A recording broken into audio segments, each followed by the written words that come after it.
Hang on. Hang on one sec. Yeah, like you call somebody, they answer, they're like, "Hello," and you're like, "Hang on." Dude, It's like, that was "What? yeah. Why I didn't you know, call me in 30 seconds, bro?" dude. I know yeah, because I know you don't ever pay attention to social media, but that was literally a fucking trend where these famous people would just call other famous people, and as soon as they'd pick up, they'd say, "Oh, yo, never mind, I gotta go, bye," and they Yeah, just hang exactly. up. It's Yeah. ridiculous. 'Cause it's a thing because it's ridiculous. uh, all right. Well, we're here, episode 7, back. Got Jordan all to myself. No guest. How you doing, man? We haven't even, like I said before, we haven't spoken in a while. So what's going on with you? Yeah, life's been good, man. Anytime I go like a really long time without talking to you, life's better. So, it's been pretty nice. Well, that's Um, crazy because I actually am coming out west in June. So oh, it's cool. I'll make sure to go somewhere else. nah, I'm not telling you the dates. I'll just leave for all of June. You told me the month, bro. Like I'll go somewhere for 30 days. It's fine. You know what? Sure, because I always say you gotta work less. So if you want to go enjoy life for a month and travel, go do it. Make me happy. Yeah, that's why I like for the next 12 months, I'm not doing any more CFPs. I'm not signing any CFPs so that Oh, I can really? travel. Yeah, yeah. The CFP program's frozen. I'll probably pick it back up like after sometime late next year or something. But for the next 12 months, I'm not doing it because I like basically when I run the CFP program, um, like I take it seriously, right? So every hour is a liability. So like when I sign someone to a CFP program, the agreement is that I'll coach you 1 hour a week for 52 weeks, right? So if I have like 15 to 20 of those, because I have people that I coach by the hour, and then I have like businesses that I run, and I manage my own portfolio of investments and things like that, and like I buy small businesses sometimes around BBZ. We buy stables or whatever. So um, yeah, so like the CFP is usually like 15 hours a week or so. But if I travel for a month, or right, like if I go somewhere for 30 days, doesn't matter what month it is, it's 15 guys a week, like 15 hours a week times 4 weeks, right? It's 60 weeks that I have to make up when I get back, or I have to do before I leave. And then like all of my other responsibilities, they're also like both front and back loaded, right? Like whatever business work I have to do that ahead of schedule. Whatever business work, like whatever my hourly students, if they know I'm going to travel, like they'll book a lot of hours just before I travel, and they'll book a lot of hours when I get back. So it just ends up being like enough work. Like if I take a trip, I know that I'm going to have to do a lot of like prep work before I leave, and so I just don't travel much. So next year I want to do more trips, and the easiest way for me to do more trips is to not have shit that gets in the way psychologically, which would be the CFP program primarily. So yeah, so the CFP program's frozen so that I can travel in the next 12 months. It's kind of like I think if you don't have a driver, like people who don't drive, um, people who don't drive think that they're like they make their life work, right? And so they don't really notice it. But you're doing a lot less shit than someone who drives does. Like you don't think you are, but you just are. Like there's just the hurdle to like take a trip that's like to go somewhere that's 2 hours away. If you don't drive, that's a big deal. Like you have to like get on a bus or do something fucking miserable. But if you have a car, you just get in the car and you go. And so the CFP program is like it's sort of similar to that, where it's like because I run the CFP program, I'm less likely to travel because I know I'm going to have a bunch of work to make up when I get back. So I could and I could bake in like I could just run the CFP program for like with like a 30-hour schedule or something, but I'd rather just not do it. So Yeah, that makes yeah, sense. It's super demanding because I would go into your schedule and be like, "Yo, book something," and I go and I'm like, "Where do I fucking book?" I feel bad yeah. because it's like you got 5 hour slots per day, and Mhm. you're just trying to squeeze in a session or a call about other work related, and it's like fucking hell. Um, Yeah, I mean, like I keep my evenings to myself. Once it's like 12 o'clock, I go to the gym usually. I go train. Yeah, so I mean, I don't know. It's just it's not like I said. It's not that busy. It's just that I do the stuff in the morning. So like when you look at it, it looks like it's really busy. But like I have plenty of like life. You know what I mean? It's just harder to travel specifically. Like it's harder to not do those like 5 to 6 hours in the morning if I'm running the CFP program, and it'll be easier. And that's not even like necessarily true, but that's my thesis. My thesis is it'll be easier for me to book trips if I'm not running the CFP program. So yeah, we're gonna try it in 2025. Um, I guess not in the sense that you're just so busy, but I actually just know how demanding coaching can be. Like it's pretty draining, especially for you when I saw that you would go 4 hours in a row sometimes. Mhm. Like Yeah, I mean, that's it's a like a pretty muscle though. I think it's like, yeah, I think it's like a muscle. So the more you do it, then the easier it is. But yeah, so I mean, like sometimes I'll do like 5 or 6 hours straight, and that's like the 6 hour is usually pretty hard. I almost feel bad for the guy that's hour six. Whoever has me booked for that hour, I feel like is not getting me at 100%. yeah. Um, but yeah, like it's not abnormal for some guy to book me for 6 a.m. and then 7 to 10 will be like I'll be shooting something. Like we'll be recording a bundle. So I'll coach Lex from 7 to 10. So it'll be like 6, then 7 to 10. So that's 4 hours. And then I'll do an 11 and a 12, something like that. And so, or I'll do an 11 and it'll be like maybe 5 hours. And then I'll go train, something like that. So yeah, it's like when I'm doing like something like 5 hours straight, like that's usually harder. Like the fifth hour is harder, but Yeah, for sure. whatever. Where are you planning to? You have any places you're planning to travel next year? Uh, I kind of want to go to Japan. Yo, Because I haven't yeah, I haven't that's been. dope. So yeah, so Japan would be it's sort of like top of the list ish, and then like from like where I live, the UK is the direct flight. So like if I want to go to Europe, the first place that I would probably stop if I'm not going to make a connection in like New York or something is or Toronto. Yeah, like the direct flight would probably go to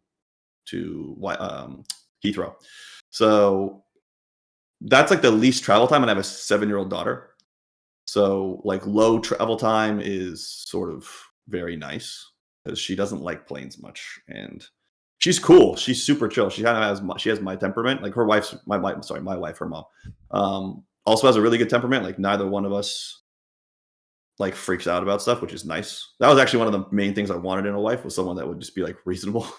so yeah, so my daughter has that same temperament, so she's pretty good. But like, it's a long flight going to Europe. It's just a long flight, and there's not really much upside for her when she gets there, right? Like, she gets really excited about beach vacations. Do you know what I'm saying? Like, if I'm going to take her somewhere, if it's miserable and cold here, and I'm going to take my daughter somewhere warm where there's water, she loves it. But if I tell her like we're gonna go look at big buildings, she's like, get bent. You know what I mean? Yeah, Like she's she not. doesn't care. Yeah, She doesn't care. too young to So appreciate the architecture and yeah, that's exactly. yeah, She's yeah, 7. Like she doesn't give yeah, a shit yeah, about any of yeah. that. Okay.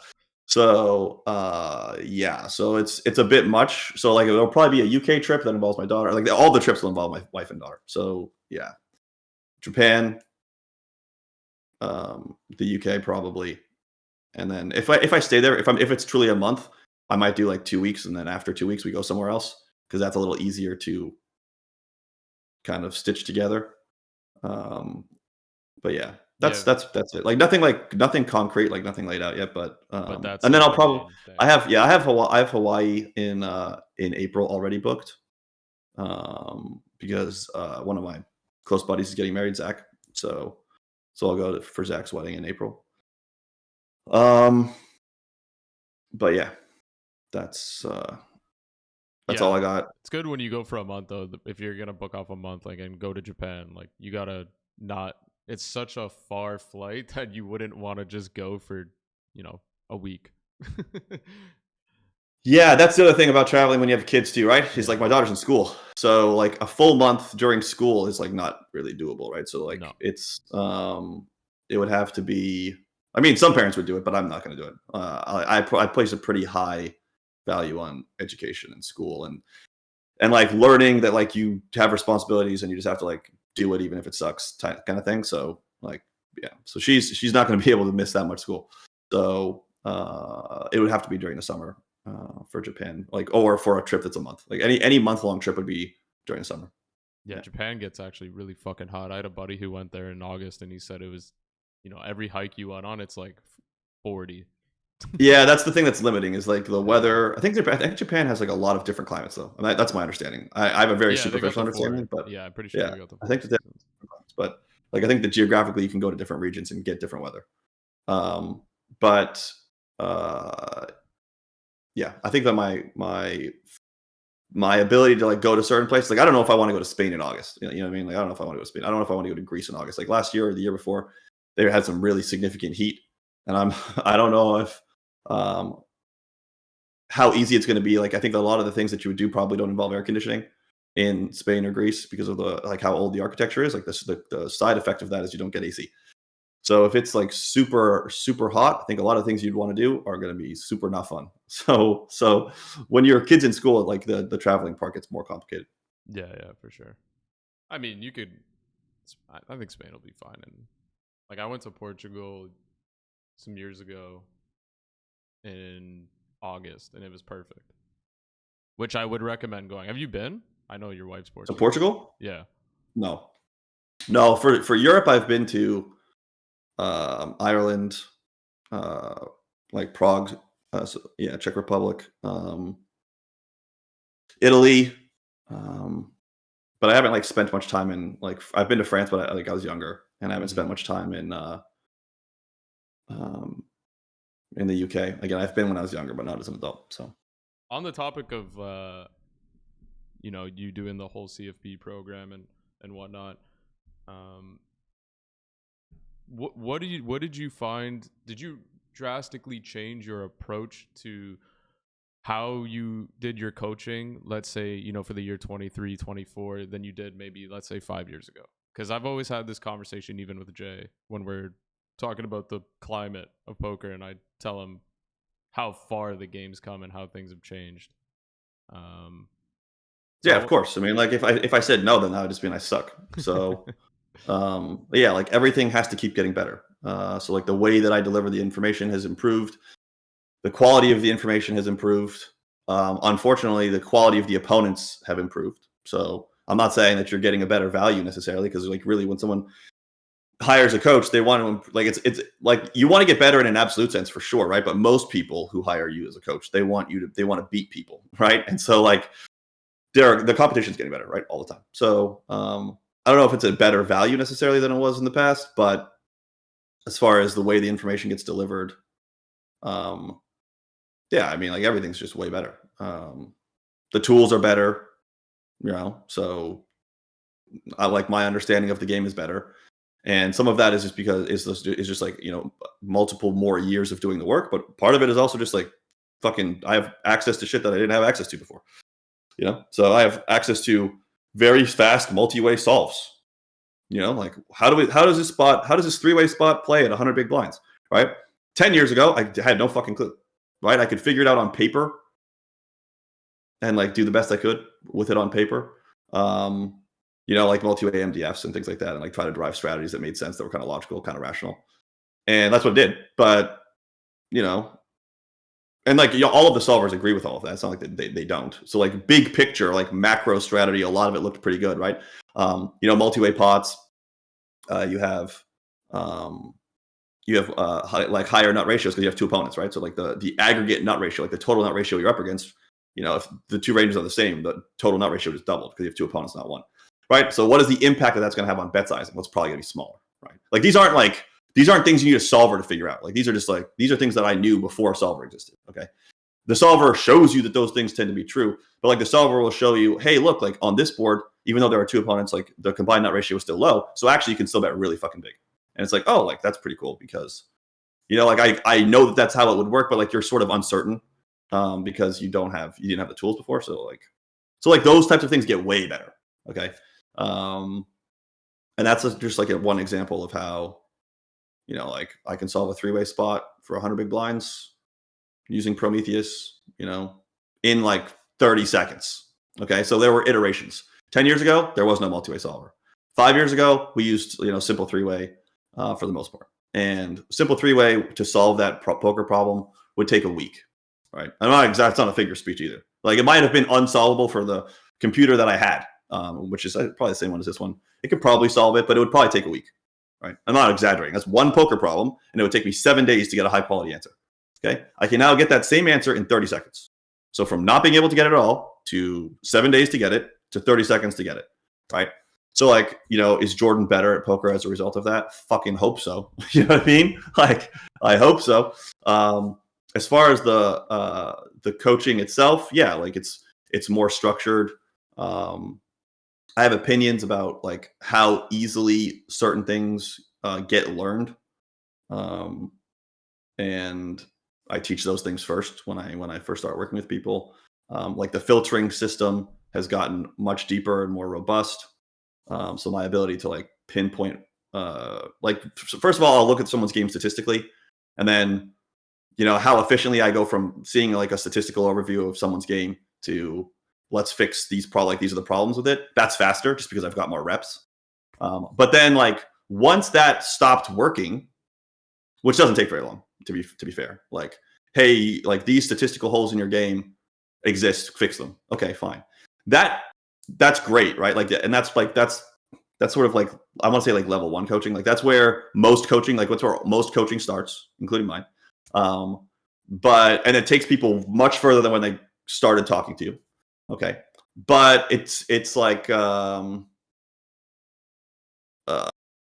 don't know. It's sort of like putting paper over a hole in your wall, like kind of thing. Like it's statistically like you can make their game better, but they might be betting like the wrong types of hands, right? It's like to get to those numbers. They might have the right numbers, but they might be betting they might have the right c-bet percentage on the turn, but they might be c-betting the wrong hands. Okay. They might have the right raise. Most people don't fuck up the 2-bet. Like, yeah, most people, like, they might have the right check raise at shorter stacks. Like the percentages might be right, but maybe they're check raising the wrong hands. Like maybe they're not check raising enough top pair. Maybe they're just bluffing way too much or something like that. And that can be like much more difficult to fix just looking at the numbers, like just looking, right? So from the statistical kind of overview, you move into okay, let's say their stats are all perfect. All the numbers are good. Now what? You just quit? You say like, I'm not going to coach this guy because his numbers are good, right? So how do you get that guy to get better, right? For me, that results in in filtering, like a lot of filtering, right? And yeah, like that just, I don't know. I've got almost all of the reasonable scenarios now. So like, do I think I'll be way better? Like the filtering system will be way better 5 years from now? No, I don't. But is the filtering system today way better than it was 5 years ago? Hell yeah, it is. It's way better. That's because like a lot of the coaching was worse, but also, yeah, I mean, like it was slower to fix people's games statistically because the tools were worse. So like fixing someone's game statistically was just a more arduous task than it is today. Today it's like, okay, like these things are wrong. Here's the solve. Here's GTO Wizard or whatever you want to use. Like, see, it's wrong, and like go fix it, and then come back to me when it's fixed, and then I'll show you that. Like we'll work on like the next 2 or 3 things, right? And yeah, presenting that information or getting that information to somebody was just like, or the student's ability to actually have access to that information. Because maybe I had aggregated reports for everything, but maybe like their ability to change their numbers when they left and went on their own was just much worse. Because GTO Wizard super cheap, it's affordable. By the way, I have a very small affiliated relationship with GTO Wizard. I make no dollars from them. It's just the fucking tool that everyone uses. It's just the truth, and everyone has access to it. So people, like, once they're aware of like, hey, look, like your small blind VPIP sucks. Like, go fix it. Like your fold to steal from the small blind is just way too high. It's very common the case that someone's fold to steal from the small blind would be way too high. So then they go fix it, and I show them like exactly what the combos are, which is a part of the filtering system. But yeah, so all of that's better, but I don't know if the filtering part necessarily will get better like through 3 or 4 years from now. But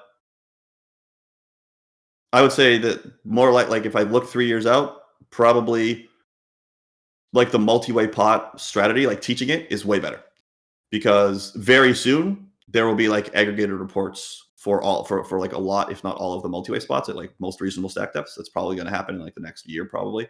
Might happen sooner.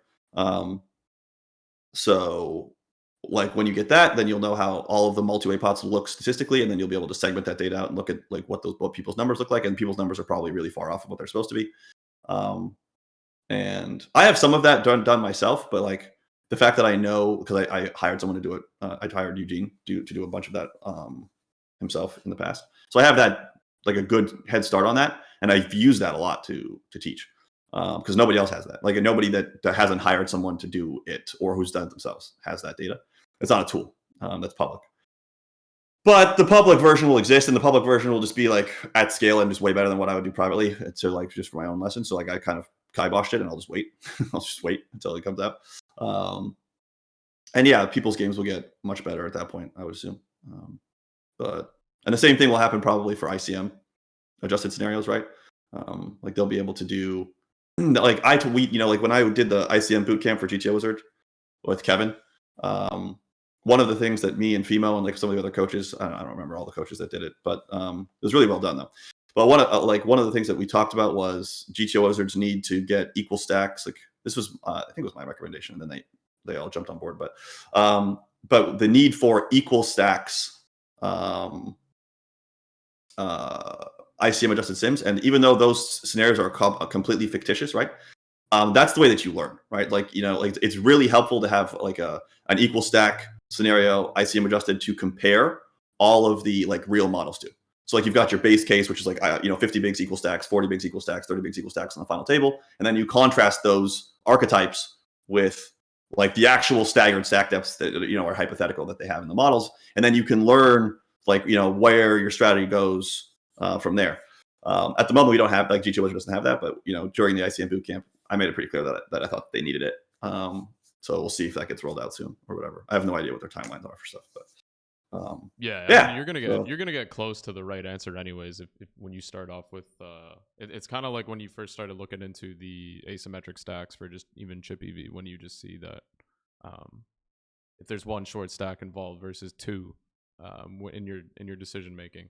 I mean, stuff changes pretty drastically when you get multiple different stacks in, but I would agree, yeah, for sure, if they get the even ones. I just find like it doesn't change that much if you're effectively playing something similar when you're at an FT, unless you're just dealing with multiple short stacks and everything gets fucked up. But yeah, what I was gonna ask you is, did you take any courses or read any books on coaching? Yeah, I don't remember anything that was significant, but I just read a lot. So Yeah. I mean, like I've read books on teaching, and like how to prepare information and things like that. And I've read books about speaking. I don't speak very well, but I read a lot of books about different, just a wide range of subjects. So like I've read all of those types of things, like some self help book version of that, like some personal development, same thing, right? Some personal development version of those types of books. Yeah, I've read something, but I haven't read anything where I read it and I was like, oh, that's changed my whole orientation. Yeah, I wouldn't put like, if you asked me for like a top 10 book list, none of those types of books would on those subjects would make the cut, which just means that they weren't that impactful to me when I read them. So Do you think it's just like some natural? I don't want to say, like, maybe it is just really some natural thing that you get as a genetic, that you can just deliver information better than others? Because I mean, I've had this conversation about starting. I've changed like how we kind of start our sub managers in academy with who we pick actually as a coach, and mhm, I'm very conscious of the way people speak, mhm, because there are some some other coaches that they might coach and they just are very monotone, they don't have a lot of energy. It's the mhm, same thing if you buy a piece of content, training content. mhm, If the better the person sounds, the easier you're going to just retain that information and actually pay attention, as opposed to somebody who maybe, obviously in poker we have everybody across the world and most of the content's in English, so I find a little bit tougher for someone who's European, who has a little bit of a broken English accent, that it's tougher to digest the content from. sure. um, Yeah, so I mean, there are like structural edges, right? Like I have one of them, right? So in a lot of different areas, speaking 7 languages is a huge edge in life. Like it's great. Like if you can speak 7 language, I'm actually jealous. I think it's fucking super cool, yeah, I awesome, agree. right? Lots of Europeans can do that. I don't have the ability. When it comes to teaching in English, the fact that I only speak English helps, right? I only speak one language. I'm not doesn't mean I'm super good at it. But if there are 7 of me or 2 of me, and one of my twin speaks 7 languages, he probably doesn't speak English as well as I do. Like I read a lot of books, so I bet I've read more books in English than the guy that speaks 7 languages. Like I probably have. That guy can read a book in Japanese and I can't, right? That guy could read, or whatever. That guy can read a book in French and I can't. That guy can read a book in Spanish and I can't, right? He's probably read some. I haven't. I've never read any. All the books I've read are in English. So my ability to like reach for vocabulary that helps to explain underlying phenomenon is like probably better than his. And when I explain something incorrectly, so when I say something in a way that won't be understood by the person the way I need them to understand it to change their strategy, I recognize that because I've taught a lot of poker and because I only speak English. So I know when I say something, I'm like, you know what? Like, you're probably going to interpret that wrong. It doesn't mean what I want it to mean. So let me think about how I said it again, and then I'll rephrase it. My ability to do that is pretty good. It's pretty good. I teach more poker than anybody else. Like, I teach more poker than Ape Styles does. I teach more poker than anybody else. I've run a staking business for longer than any of the other staking businesses that are online have existed. So, I've been teaching the entire time that I was doing that. I taught before I had a staking business. I had no business teaching, but I was making more money than my friends. So they were like, "How are you doing it?" And I started trying to help my friends. My brother played poker. My brother has made money as a poker player. I was trying to teach my brother how to play and get better. Right, and that was before I was staking. Right, so it's just like experience, how long you've been doing it. And I do talk too quickly. I speak too fast, and that sucks. But I can say things twice. You know what I mean? So, yeah. As far as once you get past like language, reading, the ability to reach for a lot of different vocabulary, there's also the fact that at this point in my career, I didn't start out this way. I am very comfortable asking a lot of questions about what the student's thinking and why they're thinking it. And that helps a lot too. So, and the reason why that helps a lot is because when you are first coaching, when you first start coaching, I think it's a very like ego-centric thing to be doing, right? I'm so good at this thing that I can teach you how to do it. That's what's happening. Someone else thinks you're good enough to hire them to help them learn how to do it, right? And there's a temptation to just fucking talk the whole time, right? And you're just like, I'm so smart, so I'm just going to talk a lot. And that sucks too.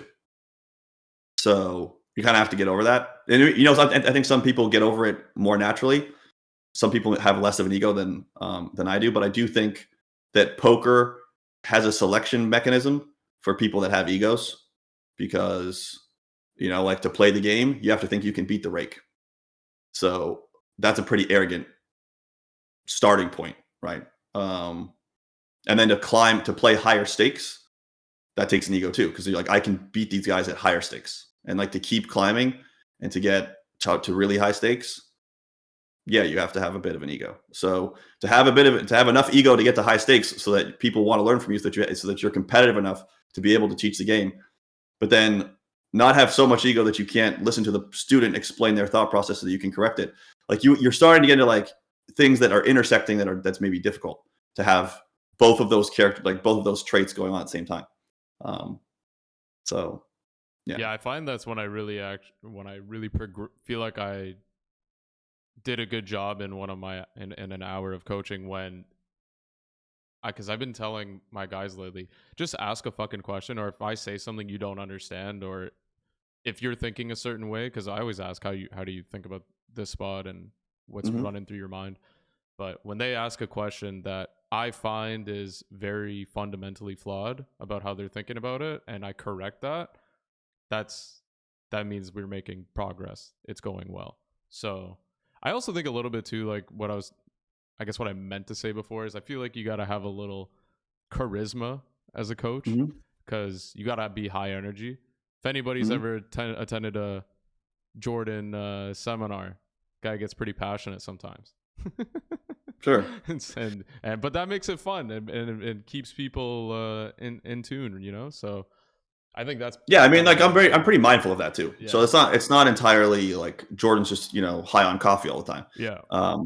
You don't want it's just difficult to do something if it's fucking boring, man. And like they're coming to learn strategy, sure, but they're not going to be able to stay and learn the strategy if it's boring. It's just the truth. So if you speak in a way that's like you said, like really monotone, really boring, like you haven't trained your voice to have inflections, and then it's just going to suck.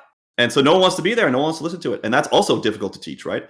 I don't think you can. That's tough to teach. I don't even know. Like, I guess you could, but someone just really got to, because that's just you have to care about it too. You have to care about it, right? So you again, you can have a really sophisticated poker player who's really good, whose strategy is all on point, that no one can listen to for more than 12 minutes. And like, what are you going to do? I mean, he's a great poker player. You might even understand why he's doing what he's doing and how to articulate it. But if it's just super dry, then no one's going to listen. So it just doesn't matter. You end up back kind of where you started. So you like the coach, the poker guy, he might not care about making his content interesting. He's like, this is the highest level content that you can get. So if you want to listen to it, great. And if you don't want to listen to it, I really don't care.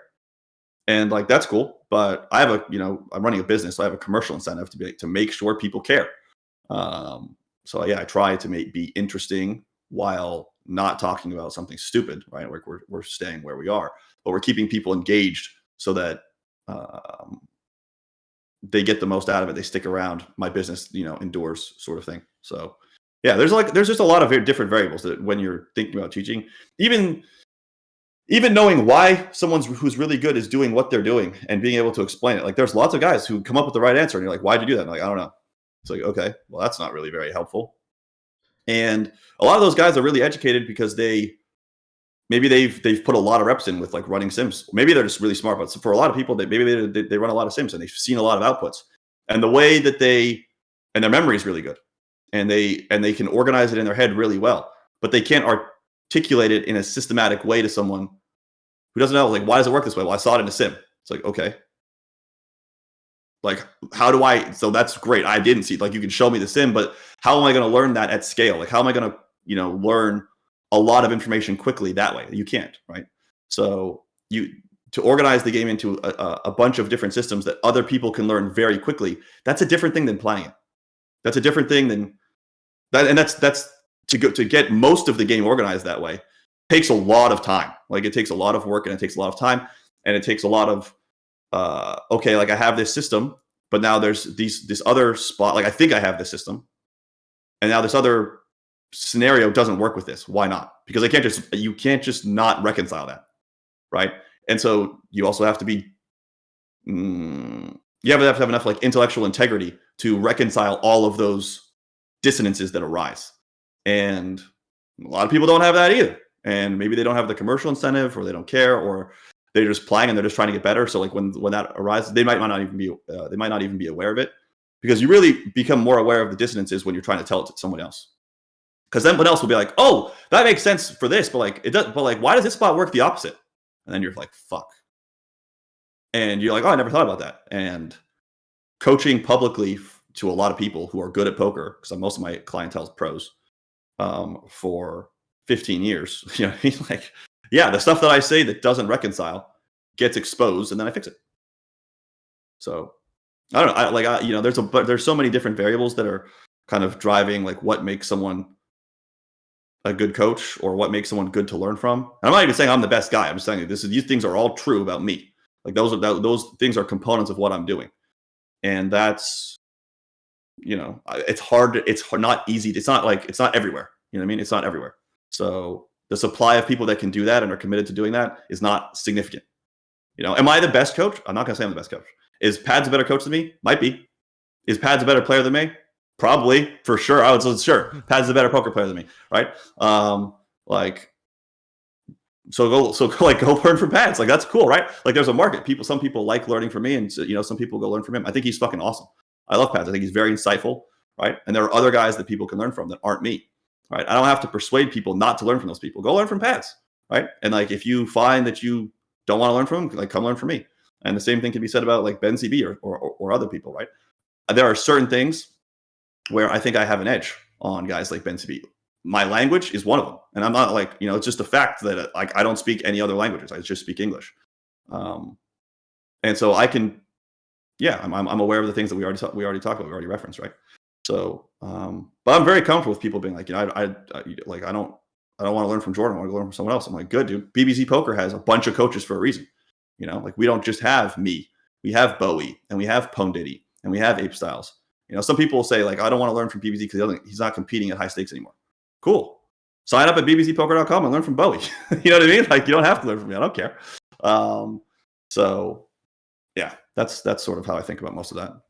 Yeah, I mean, I would I mean, like, it's hard to say, I guess, from my own opinion, where to rank a certain coach, because to be honest, I've only ever worked with you, and I'm adapting the model that you you've given to us. So, because that's actually what I wanted to, talk about is, plug the seminars a little bit. Because I'll say, I watched the first, few videos of the Simple Systems course last year, and something immediately clicked.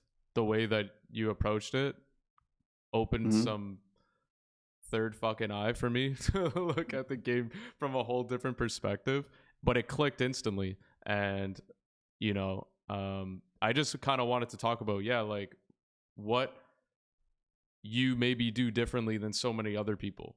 You kind of already spoke on it about your approach to the game in general, but for someone who's never watched a seminar from you, what can they really expect that you do differently than others, let's say? Yeah, I mean, like, I don't know that. I mean, I don't want to start with the premise that like I'm a magician. You know what I mean? Like that I'm doing something super special. I can say it. Yeah, well, I don't. Yeah, I'm not as comfortable with that as you saying it. So, so thank you for you saying it. But I have a lot of experience coaching, man. I mean, it's just as simple as that, and really trying to like elicit behavior change in the students. And if you're referencing the Simple Poker Systems, which is different than the seminars, right? The Simple Poker Systems, like the videos in there, were derived from basically like the easiest, like most productive things that I was able to teach to CFPs in 52 weeks, right? So I have some guy I'm teaching. I could coach him 1 hour a week for 52 weeks. And it's pretty clear like what lessons that person was able to move through really quickly, where their strategy was able to change very fast as a result of like 20 minutes sometimes of information, right? And there are, like the easiest things for a student to learn for the most part are the binary scenarios, like where it's like true false questions, right? So so in poker, that would be like bet 100% or check 100%, right? Like the pure nodes, those are pretty easy for people to learn. And so if you can systematically identify all of the pure nodes, that goes a long way to making the game a lot easier for people.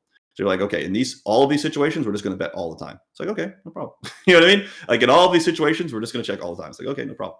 So mixing's harder, right? And that's where the game gets interesting, right? Like, sure. But for people who aren't as good, who are trying to get better, starting with, teaching them all of the pure nodes is a very, very productive way to spend time, right? And people, I don't know, like lots of other coaches, I don't want to say don't. Like, it's just that they don't have the reps in. They don't have the reps in. It's like, how can I change this guy's strategy the fastest? How can I change this guy's strategy the fastest? Most of them haven't thought about it. Like, if you ask me for like my edge as a coach, it's that like most guys that coach are professional players like me. Like I was a professional player for a long time, playing all the time. Professional players who coach on the side. So coaching is like a side gig where they can charge $650 an hour. And that's why they're doing it. Like, and that's there. There's no judgment there. That's just the facts. This guy is playing all the time. He's super successful. You want to hear why he's like, how he thinks about spots because of the success that he's having. And he can monetize you for $650 an hour, and he's going to do it. And I have zero. I'm not throwing shade or anything. Like, it's great. It's good for him. The student gets better. So I'm fine with it. But that guy isn't like really racking his brain, about how to elicit behavioral change as much as possible, right? When I was running the CFP program specifically, and it's not a noble thing. So I'm not saying I'm a better person. It's not what this is about. So when I was running the CFP program, I knew that to market the CFP program, the people's strategies had to change, right? So like if I want to promote the CFP program and get more students into it, it has to fucking work. It has to work. If it doesn't work, then we're screwed. So I was trying to make sure that I got the most strategic shift from those students as I could possibly get. So I was very focused on that, right? And that led to, a bunch of, that really led to the evolution of my filtering system, which was already pretty good, but like got way better as right. Because I had a guy named Cabo who you're familiar with, right? He's a coach. He coached for us for a while. He doesn't coach for us now, but he coached for us for a while. We staked him. He was really successful there. Then he coached for us, and then he's doing really well, and he wants to do his own thing for a while. Cool. Cabo's great. Love the guy. But within like 3 months of coaching Cabo, his game was statistically perfect. He works really hard, right? And the imperfections in Cabo's game statistically were deliberate, right? So he had reasons based on like his own hand to note work and stuff where he was like, yeah, like this is like a high bet because, and it's like, okay, fine. Like in the metagames I'm in, like I think that these strategies are really effective. I'm like, okay, sure. Like I'm not gonna like, you know, try to teach some guy GTO in the spot where he thinks he's got a hard exploit that he's capitalizing on. I'm gonna let him run it. So what do I do then? I got this guy who's super smart who hired me to teach him for 52 weeks, and we're 14 weeks in, and I'm done. You know what I mean? Like I'm starting to grasp for straws trying to teach this kid. So the filtering system had to get way better, right? In order to keep moving his development forward, right? And he called it out at the end. He's like, you know, I'm really impressed that like when we wrapped it, he said, I'm really impressed that after 52 weeks with me, you were still showing me new shit. And I was like, yeah, well, it was hard, dude. Like I was trying really fucking hard to show you new stuff. 52, you know, after, you know, on week 52, on week 51, it was hard, you know, especially since he was so good so fast. I was like, fuck, this is gonna be rough because I don't want to just like waste his time. And he already paid, you know, for these lessons, so I've got to make sure that they're valuable, right? I've got to deliver.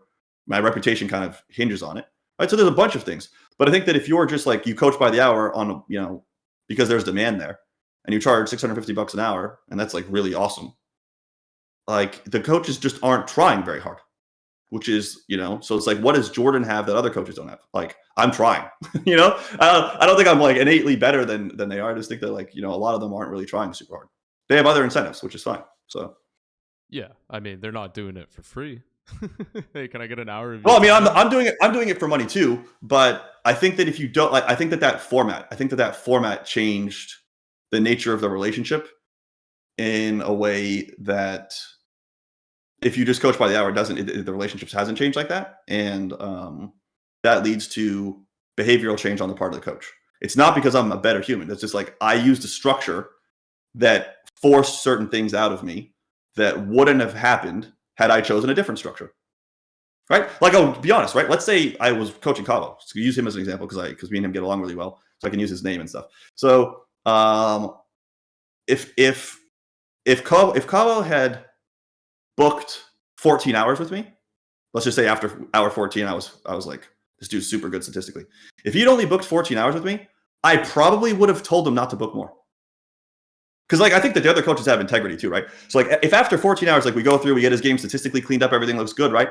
If after 14 hours you've run through like your standard kind of curriculum with someone, you just be like, if you have integrity, you just be like, dude, I don't know what to do, man. Like your game's super good, you're good. Like go do your thing, and like good luck. And he'd be like, thanks, bro. End of the relationship, right? So, and then you just move on to the next guy. And like most people aren't going to hire you for 14 hours at fucking $650 an hour, right? So that's pretty much the extent of your duration of your relationship with someone, right? But once you change the relationship, and you're like, okay, I'm going to coach this guy come hell or high water for 52 weeks, like an hour a week, and I've got to make sure that he's getting his money's worth the whole time. Because again, you just start with the premise that like I just have integrity. That's all I have. Like that's it, right? Nothing special other than like I'm not going to just steal some guy and like meet him for an hour and talk about the fucking sky. You know what I mean? So I'm trying to deliver value. Like I had to keep going with like what I'm going to teach someone who's already really good, right? And you know, if you do that 20 times, Cabo stands out because he got better the fastest. Like Cabo's the most exceptional student probably that I've had in a while. But if you do that and like, you know, your normal curriculum runs out after 25 hours with a more average student, you still got to come up with another, 25 to 27 hours. And the thing is, like, some of these guys, like, you know, like Trot booked it twice, bastard. You know what I mean? Or maybe he booked it 3 times. I think he booked it twice, right? So, like, imagine you have a curriculum, you run through it for a year, you dig deep to get through 52 hours with someone, and he's like, I want to do it again. You're like, oh my god. And he was going to come with another CFP too, so maybe he already had the seminars, like he already knew a bunch of stuff, right? So it's like, how am I going to come up with another 52 hours of shit for this guy to consume that will actually meaningfully change his strategy? It's not easy. Sounds like it might be easy. It's not easy. And that's not the same thing as like coaching some kid for an hour.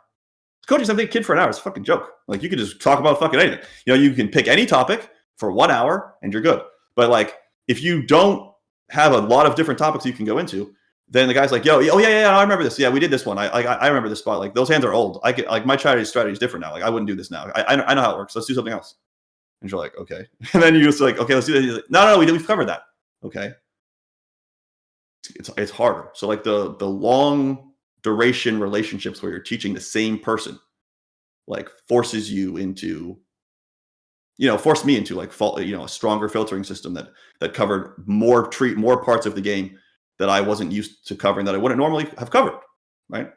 Which was also good because it taught me better how those spots worked, right? Because to teach it, I have to make sure that I understand what's driving the situations, and I have to have intelligible strategies that humans can use. I don't have to have solver outputs, right? I have to have intelligible strategies that humans can use that get you very close to a solver's output. That's what solvers are for, right? Like you're using a solver and it's giving you the answer, right? And now you need to devise a strategy that gets you to that answer consistently. That's what you're trying to do. That's what studying poker is, okay? So like for people that think it's something else, like it's not whatever you think it is, right? That's what solvers are for, so that you can compose a strategy that will, again, reach the same conclusions as that solver output consistently. You're not trying to memorize the output that the solver is giving you, because that's impossible. There are just too many spots. Even if your brain's broken, it probably still won't work for you. Like even if you have some like super high level photographic memory type thing, there are easier ways to make money probably for someone whose brain works like that. So like they should probably not be in poker anyways. But I still think it's just too much information. So yeah, I mean, I also have been telling this people, when you actually can replicate the ways that you think about it and how I think about it, that when you get shit wrong, which happens a lot still, you're quickly able to find out how you got it wrong, as opposed to just staring at this thing and why the fuck does it want to do this that you thought would never happen. But when you actually replicate the systems that you're talking about, and it's basically that, formula is how I kind of say it to people. Like we're kind of just trying to work on your formula to actually get to the right answer, so then you can solve kind of any problem. Because that's kind of the way I look at poker anyways. I look at it like a problem solving puzzle kind of game. I don't know, I know you're a big math guy, but I do kind of view it that way, because every situation's different. That's, and to your point, like why the fuck are you gonna memorize a sim? You can play for a week, you might not even see that spot, so why are you trying to memorize it?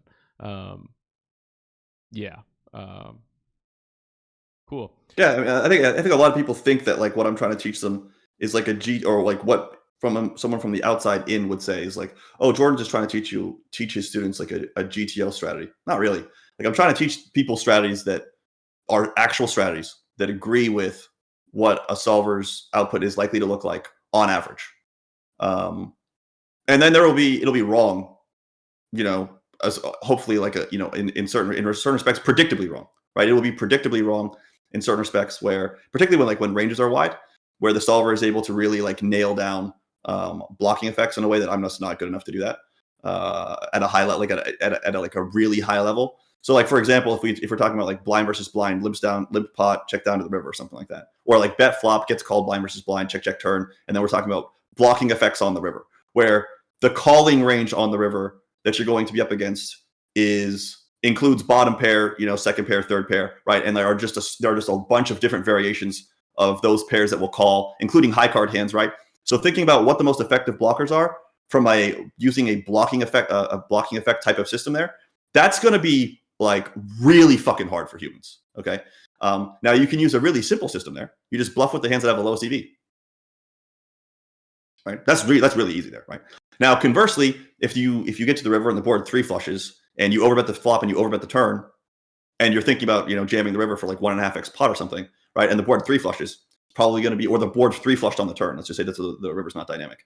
So the board 3 flushes on the turn, and then you've got like 1.5x pot left on the river, and your bet's going to be all in, right? Well, the guy's probably going to call with flushes sometimes. So, like these ranges are relatively narrow, and it's really easy to think about. So you start thinking about the clubs that will call, and then you block them, right? Like at that point, thinking about blocking effects is very superficial. Like everybody who's human understands how to do that, no problem, right?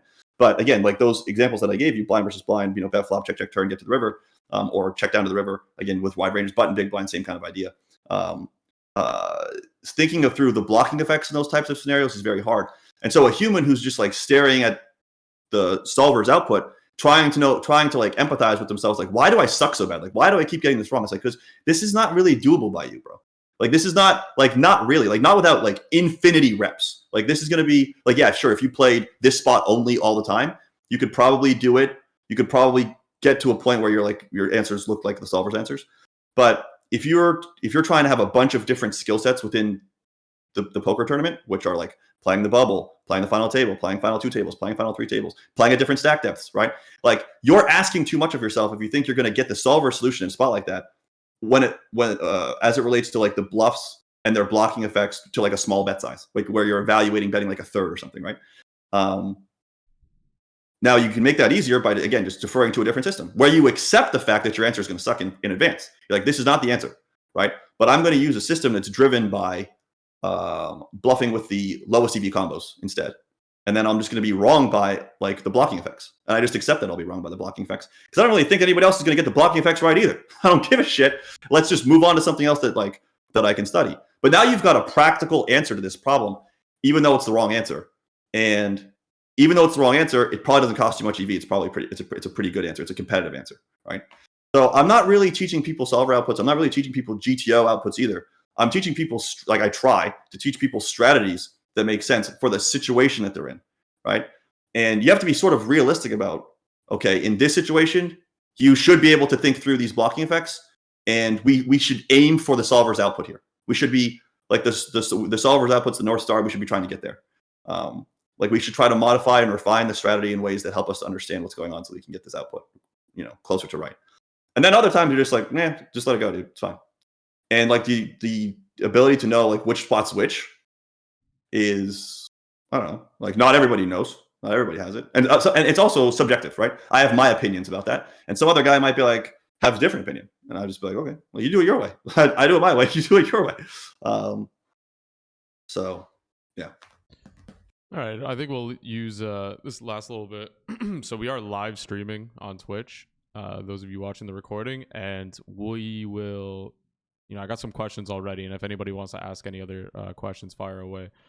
There is one question that kind of speaks about, other coaches that, and stables, for that matter, that, really rely on population tendencies and exploits. What's your opinion on that versus the way you approach the game? Sure. So people have been playing like a very exploit-based, like data-driven exploit-based strategy for a long time. It's always existed. I've never really used it. So I've never really built my strategies based on like meta-analysis like that. I've always been aware of it because like I have friends and they do the work and then they show it to me. so I've always been aware of it, but I've never used it to drive my strategies. But yeah, other people do. What ends up happening in my experience is people who start out that way, and you could call me the dark side, they come to the dark side eventually. Though that way of playing poker or pursuing poker is, for a lot of people, ends up being frustrating because it ends up being sort of like you're chasing your tail. And what I mean by that is that metagames converge on equilibrium over time. I know that might sound like a lot, but basically all I'm really saying is we all use solvers, and over a long period of time, the game looks more like that every day. So if you have metagame exploits over time, they will have to change. You'll have to update them, right? So that means your strategy needs constant updating. Okay. And the game is massive. It's a very big game. It's not a small game. It's a very big game. And so if you have to change all of the shit that you learned last year, this year, like for some people that's fine because they want like the maximum EV strategy for the metagame they're in, right? And if you want the maximum EV strategy for the metagame you're in, I'll tell you what to do. If you want the maximum EV strategy for the metagame you're in, you go buy millions of hands, which is against terms of use on pretty much every major site, but you go buy millions of hands. Lots of people do it. And you run those hands through a program like Pile, and you look at how to beat them, like what the maximum exploits are against those types of strategies. So you input like, okay, this guy, if the range looks like this, like what do we do? If the range looks like this, what do we do? And you just node lock all day long for these like different strategies that you're observing statistically, and then you figure out how to beat those strategies. Sure, but then you have to do it again next year, and then you have to do it again the year after that, and then you have to do it again the year after that. And so what ends up happening is a lot of these people who have been doing that for like 2 or 3 years or 4 years or 5 years, they come and they're like, dude, like this is exhausting. Like what I'm doing is exhausting. And I'm finding that like when I move limits, I have issues. Not because metagame A is harder than metagame B, but because the strategy that they're using is optimal for metagame A. And if they go double the average buy-in, it's a whole new metagame that they're in, because the players that play 5Ks don't play like the players that play $5 tournaments. Sorry to say. So if you start out with a metagame-based strategy for beating $5 tournaments, you're going to need a new one by the time you play 5Ks. Like, for sure. You can't play the same metagame-based strategy and $5 tournaments as in $5,000 tournaments, right? So you have to like learn new strategies all the time, like from scratch, which like sounds like awful. I mean, I don't know. Sounds like I think about how big the game is, like how hard it is for me to have done what I've done in terms of learning how much of it I've learned. And if I have to like reset every 2 years, it's just like, fuck, I quit. So that would be the main argument. That's my main argument against, is that like, if you used a metagame optimal strategy, it'll be higher EV in the metagame you're in than the strategy that I would use. I concede, you win. I have a win rate. Your win rate is higher. Okay. Your strategy is optimal for playing $5 games. Now, the question would be, who has a bigger win rate in $50 games? Your $5 game strategy or my strategy? Probably already mine. What about $100 games? Because this is a new metagame again. What about $200 games? What about $400 games? What about $800 games? Right? My strategy will work all the way up the curve. I won't be the biggest winner ever, but I'll pretty much always win. I've never had a problem with winning. So, yeah, that would be like you learn how the game works. You understand how the spots work, like what the mechanics are that drive the spot. You build strategies for how these scenarios work.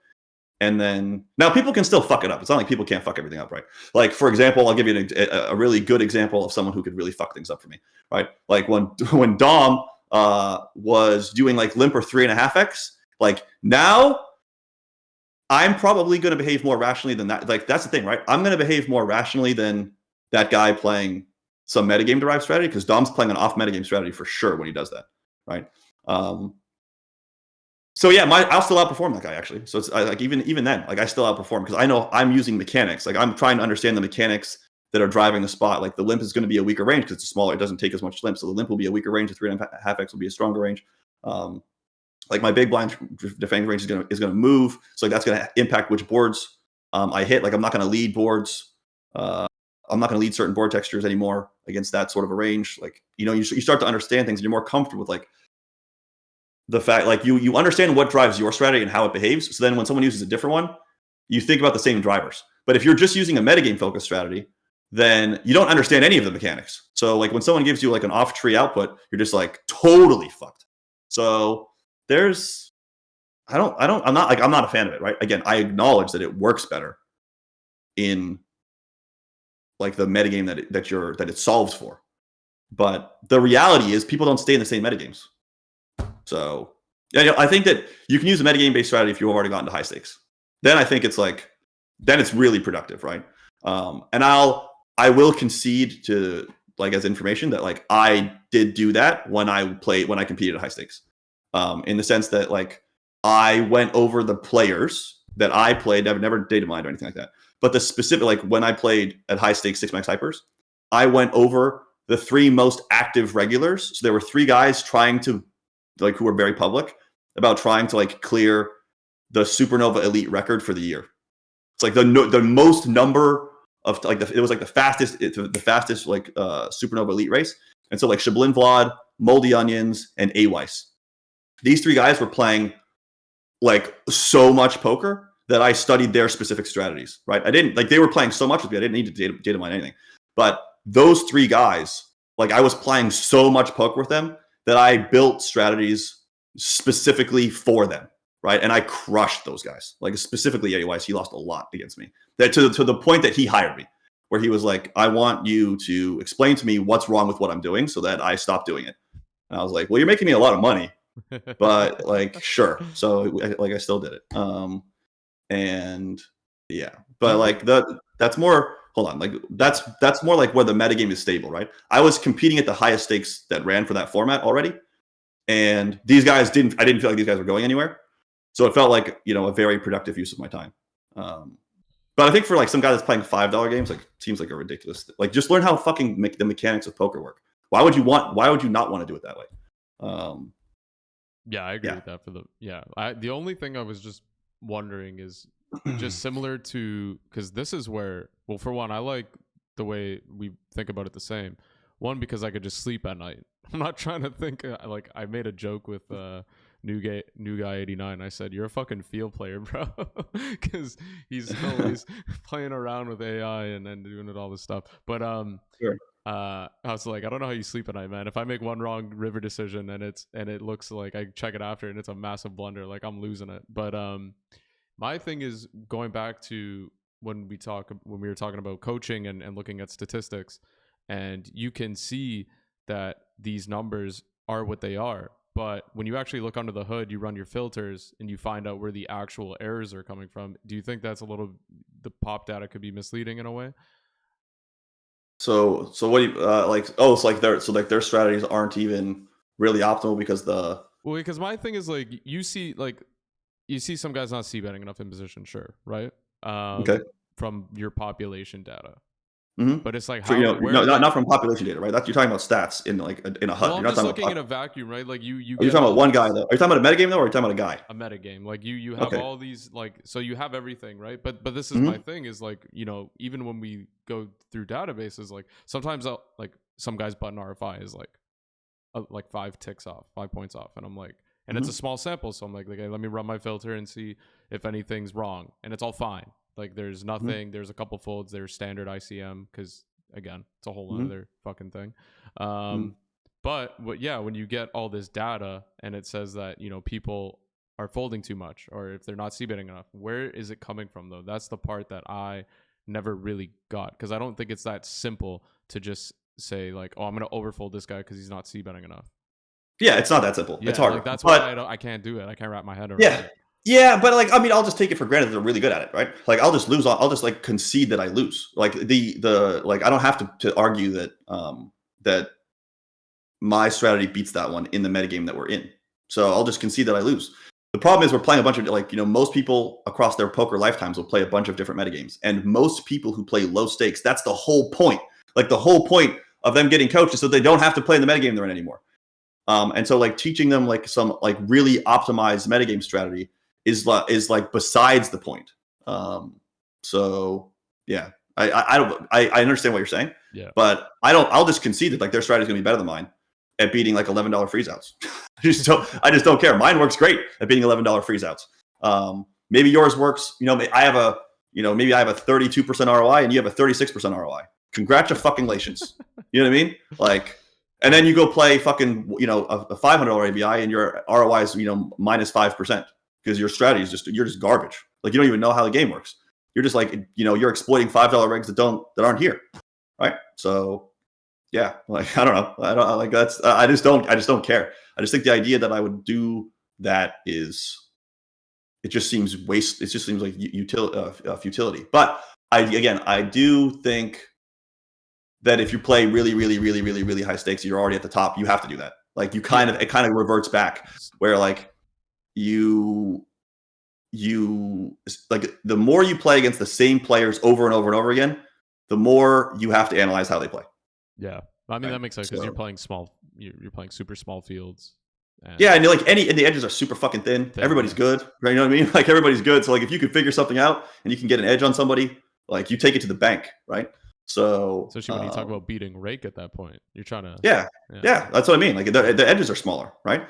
That's what I'm talking about. That's part of what I'm saying too, right? Mm-hmm. Like you can beat low stakes tournaments with like I'm not going to say my strategy is vanilla, but like just by trying to understand the mechanics of the game, you can beat those games for like 30%. Why do you want to beat them for 41 instead of 36 or 32 or whatever? Like, why do you care? The goal is to get the higher limits.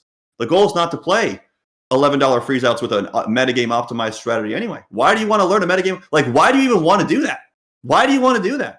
It's like, because I want to win the most money playing $5 games. Don't you want to win the most money over the next 2 or 3 years? It's like, yes, okay, then that's not the right way to go. Like that's not the right. That's the wrong way to go. Like if you really want to do that, like then you have to learn the right strategy to like the optimal strategy for playing a $150 ABI. Problem is that might not work as well. Although that's going to look a lot like a GTO strategy, to be honest with you. Like now we're kind of like we come full circle because once you get back to high stakes, 99.5 maybe 99 99 point something. Like for sure, if you fold 7-2 offsuit under the gun, that's GTO. Okay, so probably like 99.9% of Explo based players' strategies, when they call themselves Explo based, probably 99.5% of their strategies is GTO anyways. Like we're talking about like the 0.5% where they do something a little different. And they think that they're putting all this work into that. Like, cool, bro. I don't know. Like, I don't. They hate solvers, but they look at pre-flop charts. Sure. Yeah. Yeah. I mean, like that. People used to say that the solvers don't work, and those same people that would used to say that solvers are like the solver strategy is not the same strategy, isn't the best strategy for the metagame I'm in. But then if they find out that some guy is using a solver when they're playing, they call him a cheater. Which one is it? Is the guy who's using a solver when you're playing, is he cheating? Or does a solver not work for the metagame you're in? Pick one, right?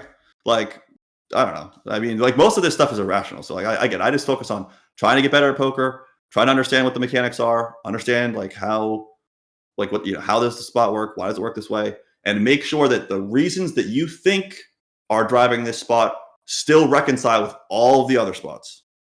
Right? That's interesting. Like that's something that's for me worthwhile, like fun doing. And yeah, memorizing like the best strategy this year at $34 ABI is like, somebody wants to do that, fucking cool story, bro. All right, I got one more here for you. So when should someone think about getting CFP versus staking or taking all the action? I don't. Okay. Yeah, so I mean, like they're sort of like different things, right? Like when should someone get staked? I mean, the most obvious answer is when it'll make you money, right? And I think that people have this like really perverse relationship with like what staking is. I don't know why they do, but they just do, right? Like if you're a broke kid, okay, and you have like I don't know, you're an adult and you just lost a bunch of money, okay, and you can only play. You've gotten to the point financially where you can only play like you have rolls for like $10 games, okay. The ROIs do not drop off in $20 games, like not meaningfully. Okay.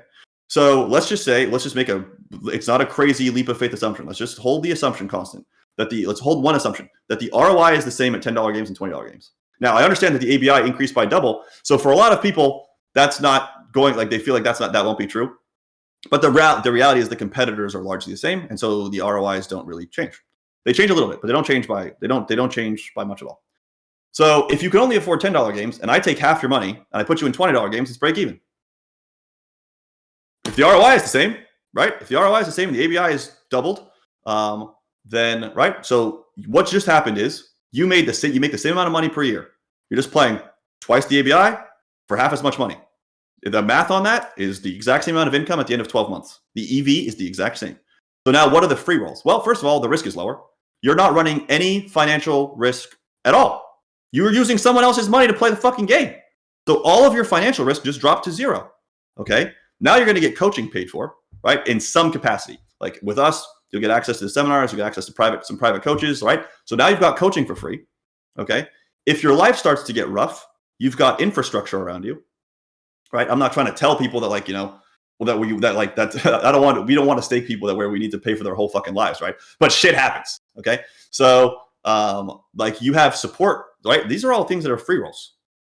And the stake didn't even cost you anything. So like that's like why like someone else has to make the argument for why that person shouldn't get staked, right? And there is no rational reason why that person shouldn't get staked. We only had to make one assumption, that the ROI is the same at $20 games as it is at $10 games. And then that the person couldn't afford to play 20s, but they could afford to play 10s, right? Then they can get staked for free, move up to 20s, and then they free roll all this other shit. Why the fuck would that person not get staked? It's less risky and more profitable. Why is it more profitable? Because they are getting an outside investment into their game that they don't have to fund. So how do you make the argument that that person shouldn't get staked? You have to lie. Like you basically, because like you're not like, you can't really, this is not an argument that's like where someone can rationally take the other side, right? Like they just lose. The argument's over. I just won, right? So, and like there are versions of that happen at $20 ABI and $30 ABI. So fundamentally, like the most logical reason for someone to get staked is like they don't have enough fucking money. Someone who wants to get a CFP is usually less. It's usually not about money at all, right? Someone who wants to run a CFP, like be a part of a CFP program, that person just wants to get better at poker. They got plenty of money. They might be a fucking doctor or a lawyer, and they're just like, poker is my hobby. You're the best guy. that I have access to. Not the best guy in the world, just like the as far as coaches that have made it available or made it public that they are willing to coach me. My name is Bob. I want to get coached for 52 hours this year by a high-level player. As far as I'm aware, and this is Bob's perspective, right? As far as Bob's aware, the only person who fucking does that is me. Okay? So that guy hires me just to help him get better at poker. And like you could find someone else to do the same structure. Maybe other poker players will start running that sort of a structure to compete with me because they like it. I don't care. Like, that's cool. I'll stop doing it. It's cool. I'll go do something else. But yeah, it's just someone that wants to get better at poker, right? And they want the same coach for a long period of time because they want to learn like basically one system. You know what I mean? Because even though Bowie and I might teach the game similarly, like Bowie's very technical, or like technical poker players, which are pretty much most of the good ones. Like hopefully we agree on most things, right? We don't disagree on some things, but we agree on most things, right? But we might use different language to explain the phenomenon, right? And so if you're a student, you might want to only have to learn one person's vocabulary. It's efficient, right? And so someone might want one coach. They learn one guy's vocabulary. They work with him for a year. That's a completely different thesis that has nothing to do with money at all. You don't even have to make it. It doesn't even have to be economic. Like it could just be like I said, it could be a fucking doctor or someone who's retired, who's just like, yeah, I'll give up any percentage of my profits. You could have 100% of my profits. And I'm not saying that this is a thing that's ever happened. I don't ever take more than 30. I'll cap it. But like a lawyer might be willing to give up 100% of his money, or someone who's retired might be willing to give up 100% of their money just to learn from someone who's elite for a year, so that they can become like pretty high level at this thing that they really fucking like doing. Right? Like I don't even know how much money I would pay. Like in jiu-jitsu, I train a lot of jiu-jitsu. I train Muay Thai and I train wrestling too, but I train a lot of jiu-jitsu.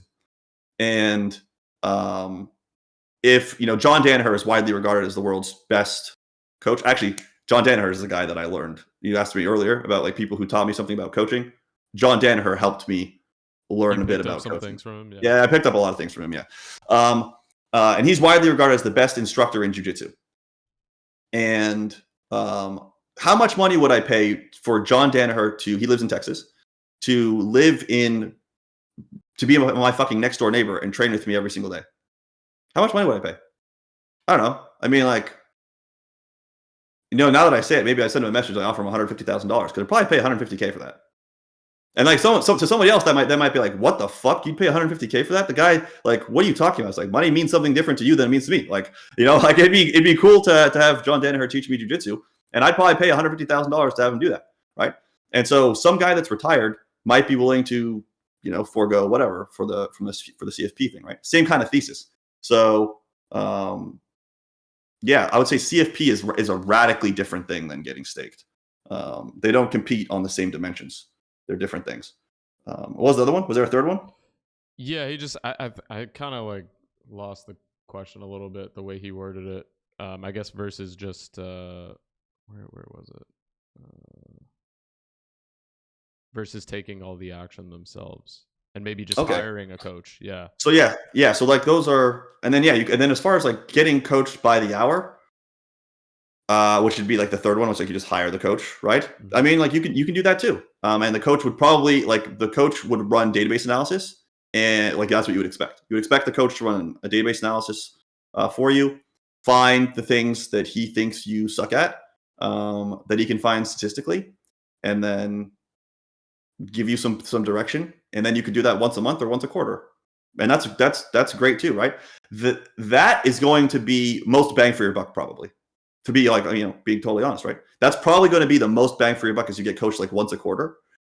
But it's going to be slower than getting a CFP relationship, right? Obviously, like if I coach some guy for 52 weeks straight, that dude's going to get more development in his strategy than someone who I coach 4 times a year, right? But who got the most value per hour? The guy that got to coach, once a quarter, right? So if you're trying to optimize for the value that you receive, once a quarter is probably the way to go. If you're trying to get better as fast as possible, the CFP is probably the way to go. And then getting staked is mostly a financial thing. Like there are other reasons that contribute to it, but it's primarily it's got to make sense financially, right? And money is a big part of that. So I would say that's how I think about most of that.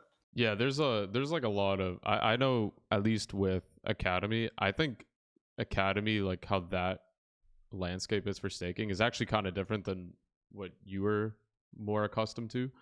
I mean, most of it's similar, but there are a lot of guys that would join Academy that I would say, I've turned down or I've tried to convince people to not get staked, because I guess which is a bad business move, but I'm just like, bro, where it might not, because sometimes part of the reason why I do that is because they might not be into the stake later down the road. Because I think if you have the money, just go get a coach, man. Go get a CFP. It makes more sense. But there are a lot of I've kicked people out. I kicked my best horses out. Yeah. I told Connor that so when Connor own-dimed, Connor left on his own. So I didn't have anything to do with that. But when Connor was just doing really well, I told him that he should take, I messaged Connor. And so this is Connor Beresford, who was like player of the year on Pocket Fives. He's like, he's played like live 100Ks and shit. He's just, he's a savage, right? And I told him that he should take half his action back because he'd been really successful. He had a bunch of money. I'm like, dude, you don't need me to stake you all the way. And like, you should at least have like at least half your action. So that was me going to Connor being like, which is obviously a negative EV decision for me. Yeah. Like, he's going to leave, right? And he left shortly. To be honest, he left like 6 months later. He's like, yeah, you're right. I can handle these swings. Then he just left on his own, right? But I instigated that. And that's normal, I think. Like, I think that if you're, I don't know, like if you're not like super fucking greedy, then it's like a normal evolution to be like, dude, you don't really need this, man. Like there are better ways. And I think if you're being like a good human, like that's just probably going to be better than being a shitty one. So, and that just translates to occasionally making financial decisions that are negative EV. Then that's okay. Like, you don't have to optimize for like every single financial decision if it means that you're a fucking asshole. So yeah, I think it's a great thing that like I don't have any problem. Maybe you thought that because it seemed like you backtrack a little bit when you said it, but I don't have any problem with you making telling our best horses who have won tons of money that don't need to be staked anymore. And you're just like, yeah, dude, maybe you should own that. It's even like interviews, like just getting players. I'm like, some guy would say, give me his whole story, and I'd be like, I don't think you should be staked, man. I think you should just I guess it's a side thing, you plug BBZ seminars, whatever, but it just economically would make more sense to you. So like, to answer that guy's question too, right? Like if you can afford to play on your own and coach, there's no point in getting staked, in my opinion. Yeah. Like there's it's a really there's not a there's not a really strong argument for it. There are people though that would just be like, no, I want the team aspect, which is fine. We have like a really active community, and a lot of guys get in there studying with each other and all that stuff. So sure, like that's great. But we can also optimize things that they can't too, right? Like we can optimize their game selection, and we have data on we have a stable, so we have data on like which sites are really lucrative to play on, and which sites maybe are a waste of fucking time, relatively speaking, right? As compared to another. Mm-hmm. And we can provide that information when people get staked, and like you won't have that if you're on your own, right? So like there are things that getting staked gets you access to, but at its core, like you should believe it's going to make you money. Like, because we're going to improve the game selection, because you're going to be able to play maybe a slightly higher stake than you could afford on your own, which comes down to how much money you have, because you're going to get coaching that's for free. This is a profitable decision to make. That's how that works. Coaching is like different. Like just straight up coaching is a totally different thing. I have people that play, some people that play, and it's because of how public I am, and I'm more public than most other coaches in poker, like most other poker players, right? Like, so I have lots of people that get coached that hire me by the hour, like once a month or once a quarter, and they play poker twice a year. Like they just, they play W Coop, like maybe 3 or 4 times a year. They play W Coop and Scoop, and then they play, and like maybe like a GG type series, like whatever the equivalents are there, and then they play WSOP. Right. And they just like, and they're like, they want to keep getting better at the game. Right. And so like they hire me. Sure. Like coaching's like, doesn't have to make you money. Just you're hiring a coach because you think he'll make you better. Right. So yeah, I don't know. They're just different calculations, I'd say. Do you think for someone that, because from what you know about the other benefits of staking, do you think if somebody wanted to become an actual professional poker player, would you say that they should have some life experience with staking, because that's kind of what Pone Diddy was saying when we had the podcast with him. He mentioned that, I realize this is an opportunity cost, but I have this intuition that I'm probably going to learn more things that I didn't know about being a professional. Obviously, he went in for the coaching mainly, and the community, but there are things that, we kind of tell people if they are doing this for a living, that there's some stuff to do. Because honestly, it is a game at the end of the day, and not a lot of people treat it like a job who are trying to do this for a living. It's necessary to be staked at some period of your playing poker playing career if you're just a fresh. No, definitely not necessary. It's definitely not necessary, but I think that there are that it can be like a helpful ingredient, right? Like you meet a lot of people, and you have a network that you get kind of dropped into. So you'll establish relationships where you guys talk about hands, and then inevitably there will be people that you speak to like on a private basis, and those relationships will probably last, and you can talk to those people about hands after the stake is over. Right. So you make these connections with people that are, enthusiastic about poker, that actually are trying to get better, and those connections will last. But you don't have to be staked. I already know that because I fucking never got staked. I got staked at the end of my career. I got staked before, right? I sold half my action. So I didn't sell all of it, but I sold half my action when I was going to get off the couch. And then I decided to just play every single fucking high stakes tournament that ran. It was a risky thing to do, right? Like if you're going to play 5Ks, you can easily lose $1 million. So, which would have been too large a percentage of my net worth for me to be like real happy about it. So I sold half of my action to Danny, who ran a stable that I helped to turn around for a while. So I sold half my action to him, and then I bought it all, and then I closed the stake with him in like January or something. So I was staked by him for like 3 to 4 months, and I was not using it. I had the money to play, so I could have played and lost the money. So I could have done that. But it was just a risk reduction strategy. Like I haven't played online poker a lot in a long time. It was 2019, and this was like probably August. And I was like, if I'm gonna just blast everything, I don't want to lose all this fucking money. So, I'll sell you half the action. I'll take the other half, and yeah, let's go. And he was like, sure, let's do it. Yeah. And then like I said, I wrapped it in but I never really got staked until then. And that was like 3 or 4 months. Never got staked, but just started a staking organization. Yeah, well, it's obvious other people needed it. I started out playing sit and goes, right? That's not true. I was staked for maybe I was staked for like a week or something by somebody at some point. But it doesn't matter. Yeah, it doesn't really count. Yeah. Yeah, like the format that I played, sit and goes, right? Like the volatility was really low and my edge was huge, right? It's like most people today play tournaments. Like if you can beat tournaments for 20%, that's a good living. I was beating 18-mans for 18.5%. These are games that took 45 minutes and I was winning for 18.5%, right? Like something around there.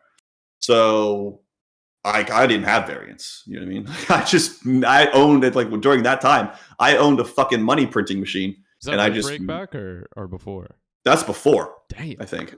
Yeah, it might have been with. I can't remember, to be honest with you. But I was winning for like, I just didn't have variance. Like I won on a month. Like 1 month I won, and the next month I won, and the next month I won, and then maybe 1 month I might break even, and then the next month I won, and the next, right. So I just didn't, until I played hypers. I didn't have like 3-month losing stretches until I switched to playing hypers. So I didn't need to be staked. I didn't need money.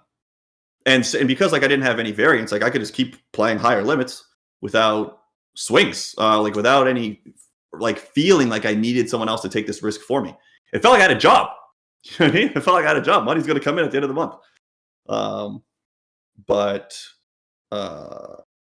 Yeah. So I think that but a lot of people that were around me were playing tournaments, and those guys needed money because tournaments requires a bigger bankroll than 18 player sit and goes in 2012 if you're one of the biggest winners in the format.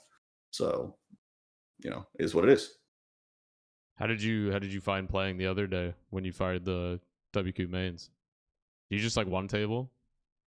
Oh, it was such a brutal like setup, dude. I mean, so what ended up happening is not PokerStar's fault. It's my fault. Like I've delegated you guys sending you guys run the stables, you guys manage the money, right? Like Yeah. like I don't send reloads to people anymore, No. right? I used to do everything for the stables, but I don't do any of that. So so like I haven't made a deposit in a long time, and I haven't played poker with my PokerStars account. So I've been using it to I was sports betting a little bit, but I wasn't like playing a lot of poker, as you know. What? So You're sport betting so on stars? 'cause I'm lazy, bro. I'll just do it. I'm just Jesus lazy, dude. Christ, the lines are Yeah. probably so brutal compared Uh, yeah, but I to don't other care. markets. So what ended up happening was I pressed register on the WQ main event, and then my account was frozen. So Oh, they froze my account, and then they wanted to do so then I was like, fuck. So I got to deal with this, and then once they unfroze my account, then this was all on the WQ main event Sunday, right? So after they unfroze my account, I didn't have enough money to play the 10K, which I was like, okay, it's fine. Like I'll just make a deposit because like I have money in Luxon, it's no problem. Like I can make the deposit. I've always been able to move fuckloads of money, so it didn't even register as an issue. And then they were like, yeah, you can only your max deposit today will be $1,000, and I was like, oh you gotta my be fucking kidding god. me. So then I contacted Stars to to raise my deposit limits. So they did. So they raised my deposit limits, and they raised it to some number I don't remember what it was. And then I deposited, and then I needed $10,300 to play the WQ main event, and I had 10,000. And like after my max deposit, and I maxed out again, I had $10,179 in my account, and I was just like, this is too much work. Like I was getting kind of pissed off about like how much trouble I was having to go through. You should So have told me, bro. I would have told you simply just go to the casino and throw 300 on red. It's the easiest thing. I mean, like I could have asked, like there are a bunch of people I could ask, but it's an inconvenience for me to ask someone for like $150. So I like I didn't really want to burn a favor for $150. So like I asked Yargo, and Yargo's like, we can't transfer money out of Estonia. And like Yargo's the person that I'm most comfortable with, like asking for a favor, like without like infinite favors. Like I'll ask you for 1,000 favors. I just don't care. We work closely together, so it's fine. yeah. But he's like, I can't send you the money. And I was like, all right, fuck it. So I said I just didn't play. And yeah, but I was super tilted actually. So Yeah, yeah, man. so how did that Sunday go? Like not super great. Well, Yeah, like it was not because of the playing though. It was just a frustrating day. The actual playing part was fine. Like my heart rate is super high when I play because I haven't played for a while. I So my find heart the rate same is thing. It had the yeah. same thing. So If you don't play for like a week, I fucking have some little anxiety before yeah. firing up. Yeah, my heart rate's like really high during the session. Like I know that. I track my heart rate when I'm playing, and it was pretty high for playing. And there was like there was a natural there was a spot that came up that was sort of important to me because I'd done well in the 1K main early. So I had like 2 or 3x my stack, and I got into a spot where I felt like the guy was going to call, and I had a hand that I knew to bluff with, and so I bluffed, and then the guy folded.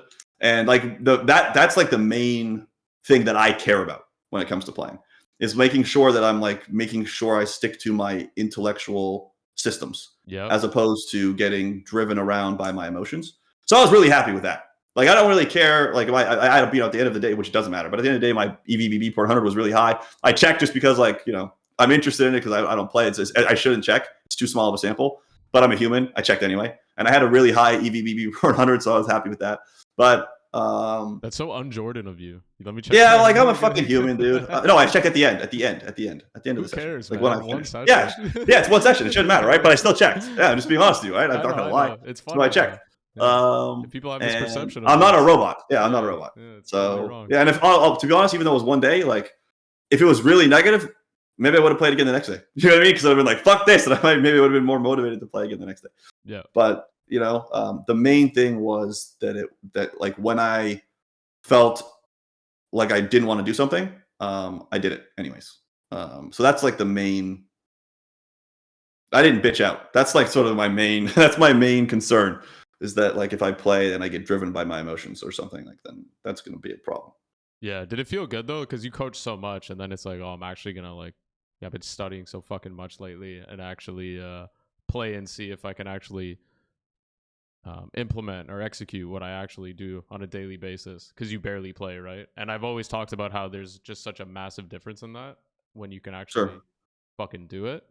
Hmm. Um, You think you're gonna play a little bit more when not like stream, because I know that's a whole another thing. But like, do you think the next 12 months, like you said, you're taking a break from CFP, you might dabble a little bit more in playing on the If odd I'm maybe? if I had to bet on it, I would say probably not. Yeah, But I mean it's if not impossible. yeah. But yeah, the CFP program is not going to run, but I'm still going to coach by the hour, and I have a Mhm. lot of demand by the hour. So Okay, I thought you were yeah, saying I'm you're just just not. gonna. No, I'm just not. Yeah, so I'm just not willing to.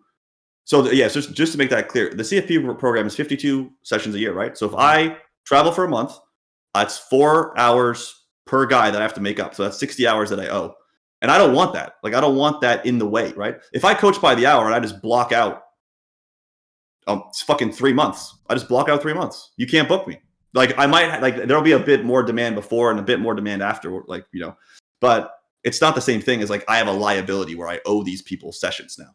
So yeah, I want to travel next year, so I just don't have the CFP program running next year, so that I don't have that liability to owe people to my time.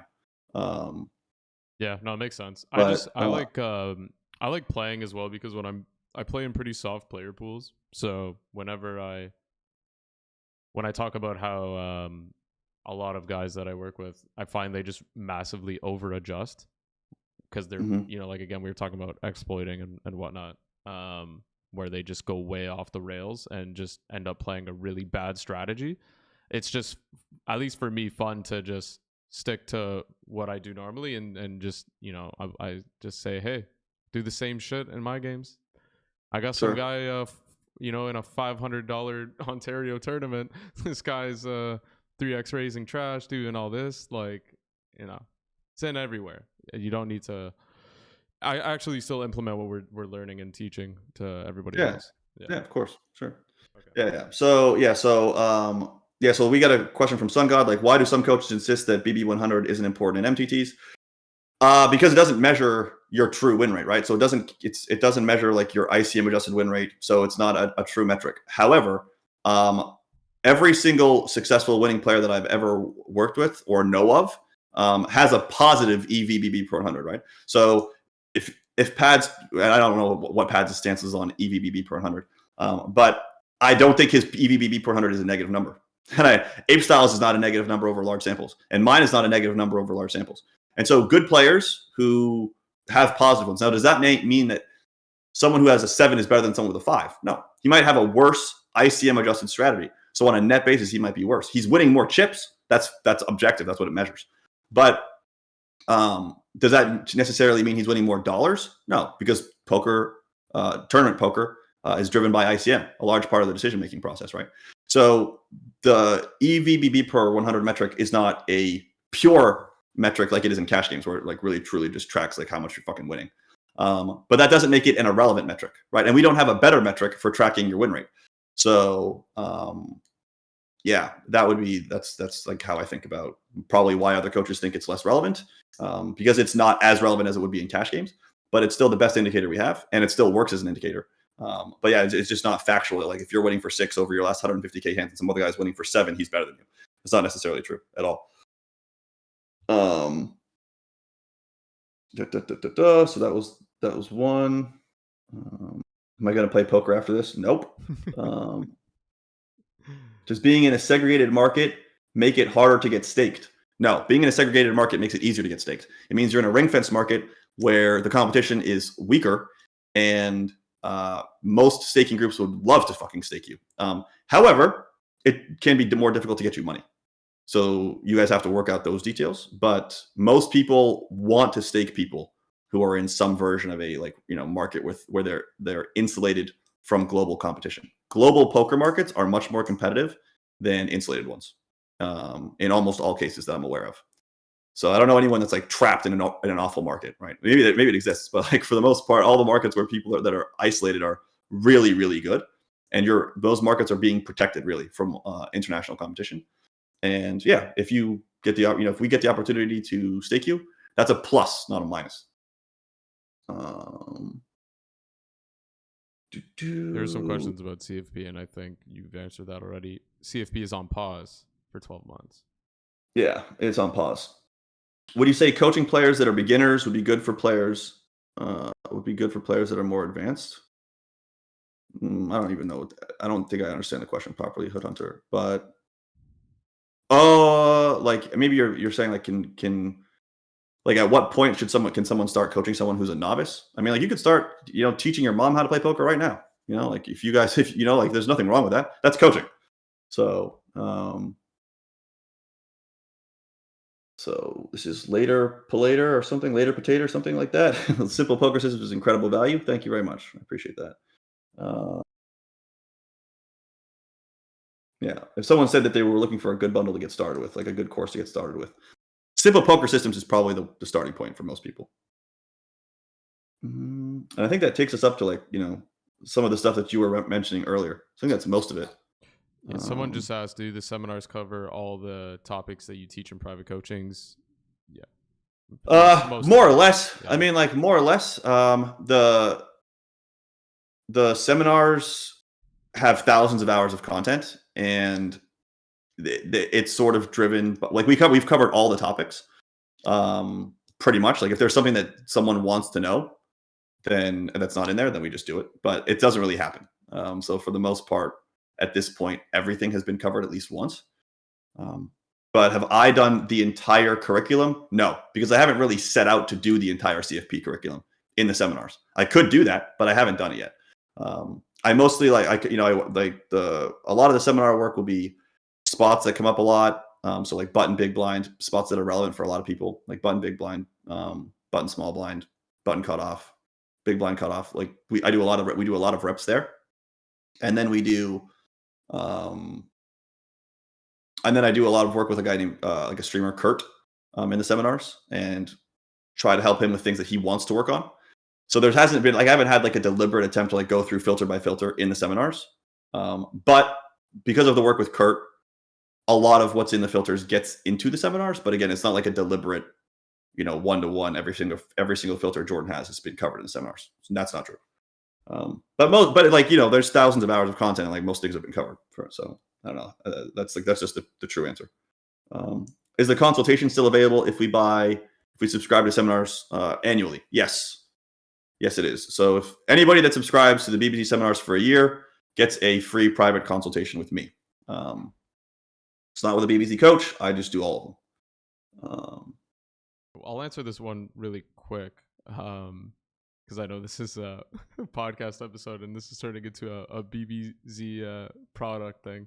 But later Potato asked, he got the simple systems course and he's thinking of getting the second one, which is Ponditty's 3 bundle. Great course. What should he get for the free one, essentially? If you buy, buy 2 get 1 free, right? Is that what it is? Yeah. Yeah, this is definitely turned into a sales pitch. But yeah, so like the 3 would be, the 3 would be like simple poker systems, pressure systems, and those are my 2. They're the most recent drops. And then Ponditty's 3-bet, that's probably like a pretty good starting point. Really popular ones that are alternatives would be like the Ape Styles bundle is very popular, but it's a bit older now. If you want to learn how ICM works, a lot of people really like the satellite course. I know the feedback around Yargo's new course has been good too. The exploitative. The exploitative one. A lot of our guys bought it and really enjoyed it.